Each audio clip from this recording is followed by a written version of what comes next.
Siku ya leo mtazamaji wa SQF TV, karibu sana tuziangazie taarifa za habari siku ya leo kwa nami Penda Gorton. Waziri Mkuu Daktari Mwigulu Nchemba amesema Rais wa Jamhuri ya Muungano wa Tanzania Mheshimiwa Daktari Samia Suluhu Hassan ameelekeza fedha zilizokuwa zimepangwa kugharamia maadhimisho ya sherehe za Muungano mwaka huu zitumike kukarabati miundombinu ya barabara iliyoharibiwa na mvua zinazoendelea kunyesha nchini. Amesema hayo leo Jumatatu Aprili 20 ofisini kwake Mlimwa jijini Dodoma alipokuwa akiuarifu umma kuhusu maadhimisho miaka 62 ya Muungano wa Tanganyika na Zanzibar yatakavyofanyika. Kwa niaba ya serikali nichukue fursa hii kuwashukuru wananchi wote na makundi yote ya kijamii hapa nchini kwa kuendelea kudumisha muungano hapa nchini na kwa kushirikiana na serikali katika kukuza umoja, mshikamano katika kuleta maendeleo na kukuza uchumi wa taifa letu. Kama ilivyoelekezwa na serikali, maadhimisho ya sherehe za Muungano miaka 62 kati ya Tanganyika na Zanzibar kwa mwaka huu 2026 yataadhimishwa kwa kauli mbiu inayosema miaka 62 ya Muungano, amani, umoja na mshikamano ni msingi wa maendeleo endelevu. Aidha, kauli mbiu hii ya maadhimisho haya inaonyesha ni kwa jinsi gani serikali ya awamu ya 6 inayoongozwa na Daktari Samia Suluhu Hassan, Rais wa Jamhuri ya Muungano wa Tanzania, inaweka mkazo katika umoja na mshikamano wa wananchi wa Tanzania kupitia makundi yote, yaani vyama vya siasa, vyama vya kiraia, viongozi wa dini pamoja na wananchi kwa ujumla. Maadhimisho ya sherehe za miaka 62 ya Muungano yatafanyika katika ngazi za mikoa yote nchini na viongozi wakuu wa kitaifa watafanya shughuli za kutembelea, kuweka mawe ya msingi na kuzindua miradi ya maendeleo. Aidha, kwa upande wa wakuu wa mikoa imepangwa pia kufanya shughuli za kutembelea, kuweka mawe ya msingi na kuzindua miradi ya maendeleo pamoja na kushiriki katika shughuli za usafi wa mazingira, kupanda miti na kufanya maadhimisho ya michezo mbalimbali. Hivyo basi, serikali inaomba wananchi kushiriki kwa pamoja katika shughuli hizo ili kujivunia na kuweka sifa ya kipekee katika namna ambayo tutaendelea kuenzi muungano wetu wa Tanzania. Kwa upande wa Zanzibar patafanyika pia shughuli za kijamii ambazo zinahusiana na upandaji miti, usafi wa mazingira, maadhimisho ya michezo na sanaa mbalimbali, mashindano ya uandishi wa insha kwa shule za msingi na sekondari, kwa mahojiano maalum na wazee maarufu, midahalo na kongamano kuhusu muungano na hatua za maendeleo zilizofikiwa hadi sasa. Kwa ndugu wananchi, nitumie fursa hii pia kwa namna ya kipekee kumshukuru na kumpongeza Daktari Samia Suluhu Hassan, Rais wetu wa Jamhuri ya Muungano wa Tanzania, kwa kuelekeza kuwa maadhimisho haya yafanyike katika ngazi za mikoa ili kutoa fursa kwa wananchi wote kushiriki kwenye shughuli mbalimbali za kuadhimisha sherehe za miaka 62 ya Muungano wa Tanganyika na Zanzibar. Aidha, namshukuru Mheshimiwa Rais kwa kuelekeza kuwa fedha ambazo zingetumika kwa kufanya maadhimisho haya kwa gwaride na michezo ya halaiki zitumike katika shughuli nyingine za maendeleo, ikiwemo ukarabati wa miundombinu ya barabara ambazo kama tunavyojua zimeharibiwa na mvua zinazoendelea kunyesha katika maeneo mbalimbali hapa nchini. Naomba kutumia fursa hii kuhamasisha wananchi wote kushiriki ipasavyo kwenye shughuli za kijamii, midahalo, makongamano katika kila mkoa ili kujadili maendeleo endelevu yaliyofikiwa katika nchi yetu katika kipindi cha miaka 62 ya Muungano. Aidha, nielekeze Wizara ya Ujenzi na Ofisi ya Waziri Mkuu TAMISEMI kuzibaini barabara zilizoharibika zaidi ili fedha hizi ambazo Mheshimiwa Rais ameelekeza zitumike kurejesha miundombinu iliyoharibika, kazi hiyo ianze mara moja.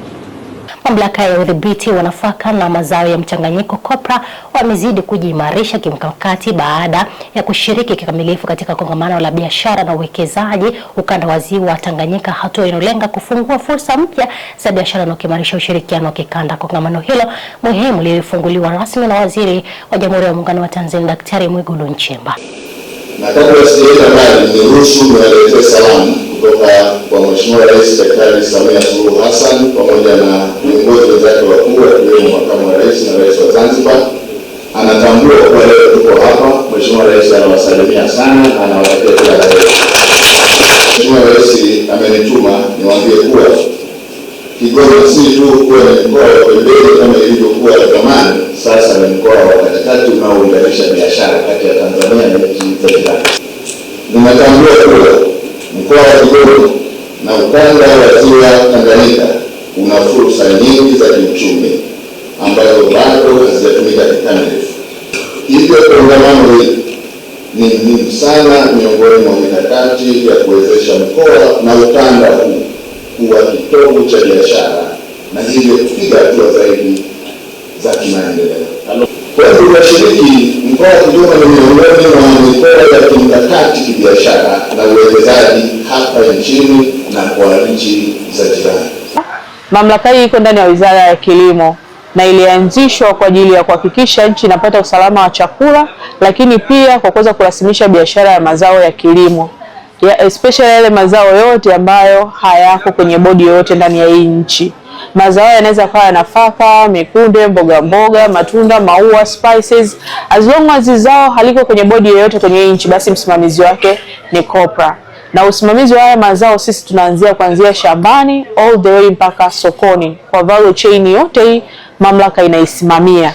Nikisema tunawasimamia wakulima kuanzia shambani mpaka sokoni, na maanisha kwa mfano mwaka huu tuliweza kugawa mbegu bora za mbaazi na ufuta kwenye ukanda wetu wa Magharibi. Kwenye mkoa wetu wa Kigoma tulitoa kilo takriban 1000 za mbaazi. Kwa hiyo na pia tumewapatia maafisa ugani ambao wako kwenye ukanda wetu wa Magharibi elimu rejea ya namna gani ya kudili na wale wakulima wetu kule shambani. Nia na madhumuni wakulima waweze kuzalisha mazao mazuri ambayo yana quality, ambayo yataweza kufikia viwango vya masoko yetu ya kimataifa ambayo tunayatarget. Yale mazao yakipatikana sasa tunawasaidia pia kuyaingiza sokoni. Mpaka sasa hivi tuna mfumo wa stakabadhi za ghala ndio ambao tumeutumia hata msimu uliopita kwenye kuuza mazao ya wakulima. Na ule mfumo umefanya vizuri, wakulima wanaofurahia.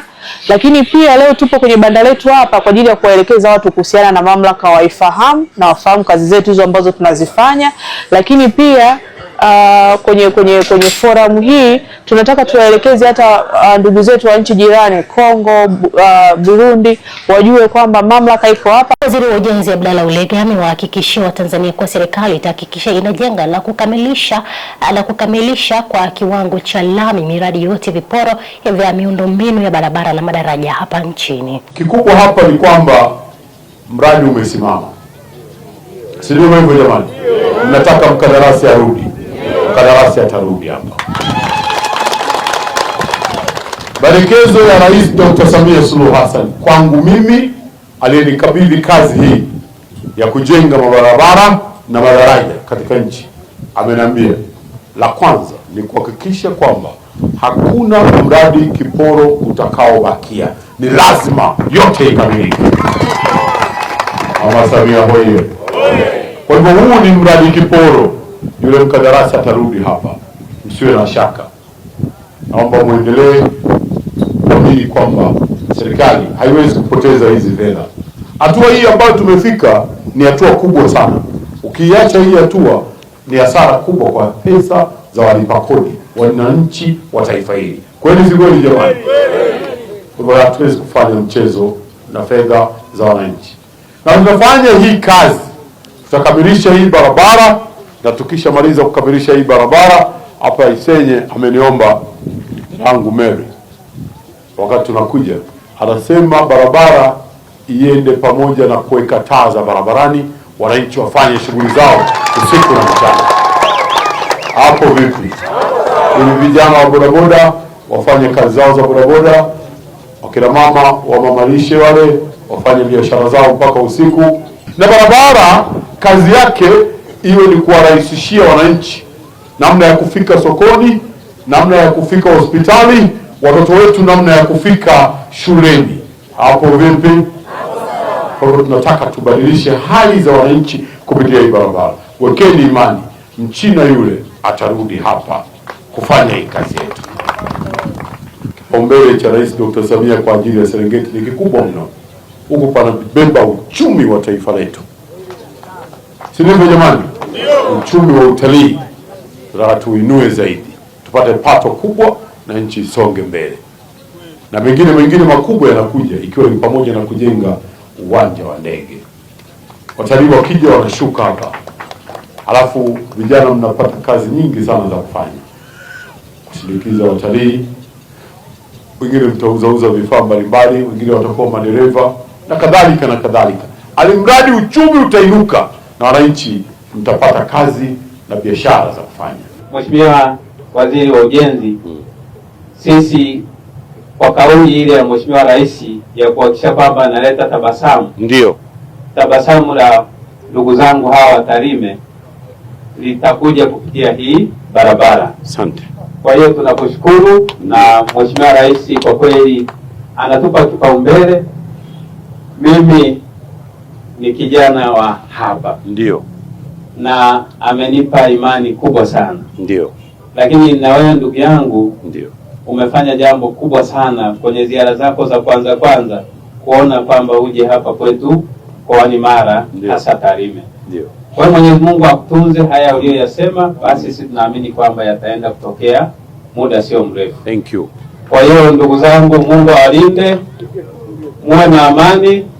Sambamba na kwamba tunaomba barabara ya Sanzate Nata kwenda mpaka Foti ikamilike, pia tunaomba tupate mkandarasi wa barabara yetu ya kutoka Nata mpaka Mgumu. Ninakuomba sana Mheshimiwa Waziri. Lakini sambamba na hayo, CCM oye! Isenye oye! Mheshimiwa Waziri wa Ujenzi oye! Tunaamini kwamba pamoja na barabara hizi ambazo tumeomba, lakini ninaomba kwa niaba ya watu wa Mara, tunaomba barabara zote ambazo zinatuunganisha na wilaya zingine ili kwenda kuleta uchumi, lakini pia kuweka heshima ya baba yetu wa taifa. Tunaomba barabara zote zinazounganisha kutoka wilaya moja kwenda nyingine. Mheshimiwa Waziri, leo useme. Katika kipindi cha mwezi mmoja uliopita, jeshi la polisi mkoani Kigoma limekamata watuhumiwa wapatao 349 wanaotuhumiwa kwa makosa mbalimbali, ikiwemo wahamiaji haramu 283 walioingia nchini kinyume na sheria za nchi katika operesheni hiyo iliyofanyika kwa lengo la kubaini na kuzuia uhalifu lakini pia kulinda amani katika wilaya zote wa mkoa wa Kigoma. Aprili 4, 2026 huko maeneo ya Mnamira, wilaya polisi Manyovu, mkoa wa Kigoma, askari wakiwa doria na kwa kushirikiana na askari wenzetu wa polisi Burundi kufanikiwa kuwakamata watuhumiwa wawili wa tukio la mauaji. Nakumbuka kuna kijana alirekodiwa hapa Kazegunga, baadaye mwili wake ukaokotwa mpaka pale Mnamira kwenye mashamba akiwa mauaji. Tulivyofuatilia kwa kushirikiana na wenzetu wa Burundi kufanikiwa kukamata ile pikipiki iliyoibiwa, lakini pia na watuhumiwa wawili. Kwa hiyo tunaendelea na mahojiano, kikamilika tutawafikisha mahakamani. Namba ya pikipiki hiyo ni MC 134 AED aina ya Boxer na ilipora kwenye hilo tukio la mauaji. Katika operesheni hiyo tumefanikiwa kukamata watuhumiwa 19 wakiwa na mali za nyayo ya wizi baada ya kukosa nyaraka mbalimbali za manunuzi na umiliki.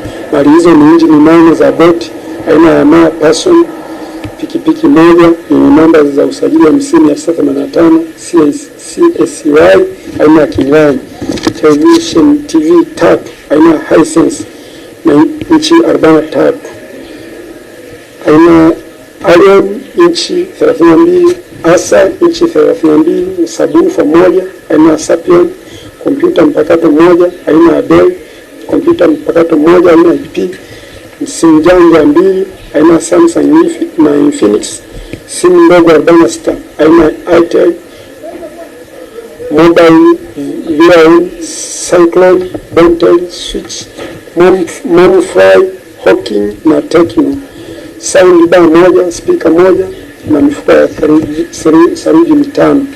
Na watuhumiwa waliokumbana na vitendo upelelezi unaendelea, nao watafikishwa mahakamani.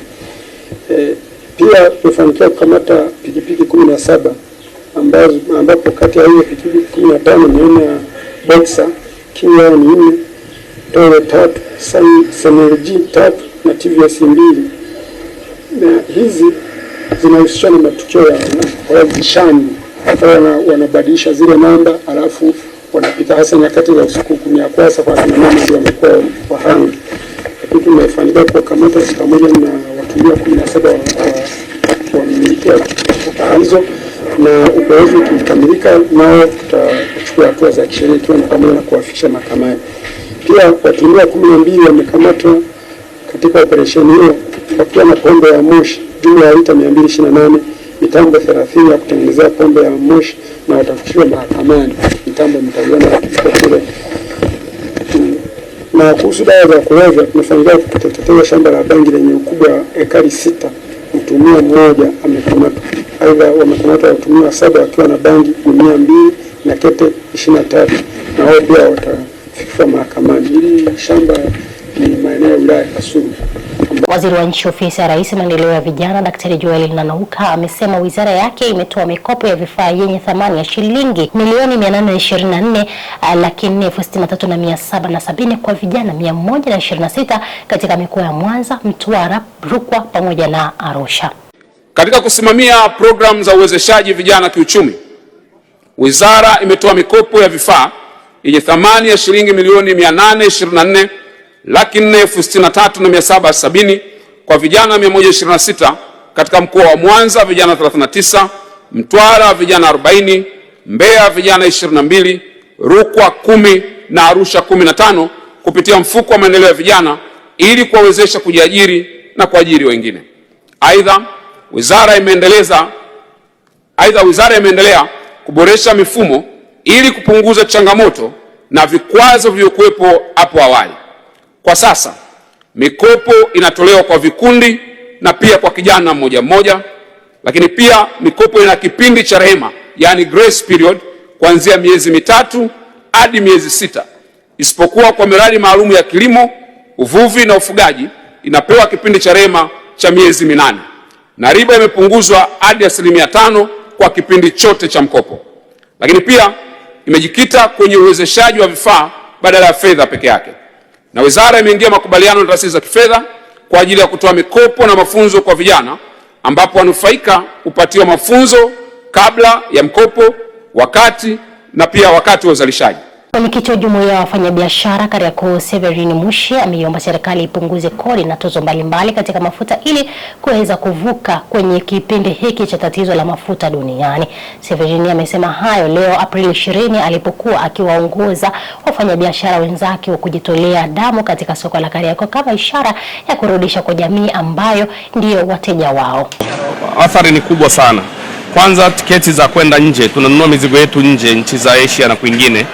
Tiketi za ndege zimepanda kwa 100%, lakini pia hazina uhakika. Lakini mizigo freight pia imepanda na baadhi ya vitu vingi vimepanda. Lakini bahati mbaya kwa sisi wafanyabiashara kupandisha bei ni ngumu sana, kwa sababu unajua nguo mtu anaona ni kitu sio cha lazima. Kwa ukipandisha nguo anaweza akaacha akaendelea na zile alizonazo, lakini sehemu ambayo unaweza ukaona athari ni maeneo yale ya biashara kama za vyakula na vitu vingine. Lakini na sisi tumepata athari kwa sababu hata kwenye freight ile charge za meli nazo zimeongezeka, lakini muda wa mizigo kufika kwenye nchi yetu kutoka huko tunakochukua nayo imeongezeka sasa hivi, tofauti na kule tulikokuwa. Tulikuwa na changamoto ya kujaa kwa bandari kwa maana kontena nyingi na meli, lakini imeongezeka na hii kuchelewa kutokana na mgogoro wa Israeli, Amerika na Iran kwa upande mwingine. Kwa hiyo tuna athari na tumeona kilio kwa wenzetu wenye madaladala, mabasi ambao wengine ni sisi kwamba baada ya kufanya biashara unatafuta kitu cha ziada unanunua basi. Tunaona bei mpya zimetoka na tunategemea athari itaendelea kuwa kubwa, lakini tunatamani kuona serikali inafanya kama wenzetu wa jirani walivyofanya, kuona tunapata walau siku 90 ambazo watapunguza kama ni VAT na kuondoa baadhi ya tozo ili mafuta yaweze kushuka, tuendelee kuhudumia jamii yetu na tusiwaumize, kwa sababu hii ni vita na ni janga la kidunia.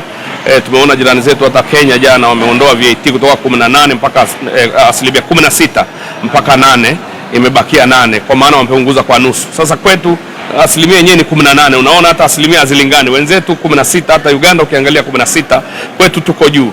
Lakini wakati wa majanga kama haya tunatamani na kuishauri serikali wapunguze pia, ili kuwapunguzia wananchi wao ukali wa maisha, kwa sababu hali sio nzuri kabisa.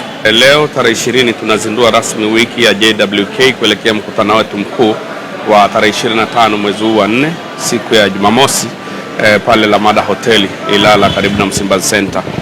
Na tumeona wiki hii iwe kwa ajili ya kurudisha kwa jamii ambayo imetuzunguka na wateja wetu wengi ambao wamekuwa wanunuzi katika biashara zetu. Kwa hiyo tutakuwa hapa sokoni kuanzia leo Jumatatu mpaka siku ya Alhamisi jioni tukichangia damu. Tunashirikiana na taasisi ya Moyo wa Jakaya Kikwete na watu wa bodi ya uhasibu NBAA ambao watakuwepo hapa pia kwa ajili ya kutoa ushauri wa kikodi bure kabisa, lakini na mahesabu na mambo mengine yanayohusiana na hesabu watakuwa wakifanya bure kwa siku zote hizo 4 ambazo tutakuwa hapa, na watu wa JKCI vile watakuwa wanatoa vipimo bure. Mkuu wa wilaya ya Chunya mkoani Mbeya, Alhaji Mbaraka Batenga ameahidi kuchukulia hatua kali za kisheria ikiwemo kuwafikisha mahakamani wanufaika watakaoshindwa kurejesha mikopo ya 10% inayotolewa na halmashauri hiyo. Tulikuwa hatuna tunaanzia wapi, tunatamani kufanya kitu lakini tunakuta hatuwezi. Lakini leo hii serikali yetu imetukumbuka. Zaidi ya kuwasisitiza vijana wenzangu kwamba hizi fedha tulizopata tuende tuzifanyie malipo. Kwanza naishukuru sana serikali yetu imetuona sisi vijana. Katika kipindi cha robo ya 3, jumla ya vikundi 43 vimefuzu kupata mikopo ya thamani ya shilingi milioni 604 na laki 5 kwa mgawanyo ufuatao. Wanawake vikundi 13 mkopo ni shilingi milioni 169. Vijana vikundi 29 mkopo wao ni shilingi milioni 429 na laki 5. Na watu wenye ulemavu kikundi kimoja shilingi milioni 6. Kwenda kuzitumia fedha hizi kwa yale malengo yaliyokusudiwa. Tunatambua kwamba leo mmekutana kama vikundi. Wakati mnakutana kama vikundi, inawezekana kichwani kila mmoja alikuwa na malengo tofauti, lakini mtakubaliana kwenye lengo moja la biashara iliyokusudiwa. Unachukua mkopo lengo likiwa ni hili, lakini katikati humo wanapenda tena wanakaa wanaanzisha vitu vingine ambavyo havipo kwenye andiko lao la mradi.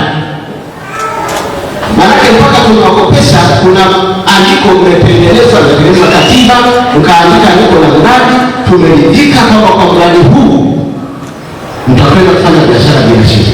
Mtazamaji wa SKF TV, sina la ziada mpaka sasa, na huo ni mwisho wa taarifa ya habari. Asante sana kutenga muda wako thamani kutazama taarifa hizi za habari siku ya leo. Nizidi kukukumbusha mafunzo ya ultrasound hivi karibuni yanaanza hapo tarehe 28 mpaka tarehe 30. Ukisikia taarifa hii basi usio mchoyo, mwambie na rafiki yako, bila kusahau pale Malolo Tabora tunaelekea kwenye upasuaji mdomo wazi. Kwa hiyo siku ya kesho nitakupa tarehe maalum. Endelea kutufuatilia katika mitandao yetu ya kijamii, Facebook, Instagram, mtandao wa X ukiandika pale SKF TV. Bye kwa sasa.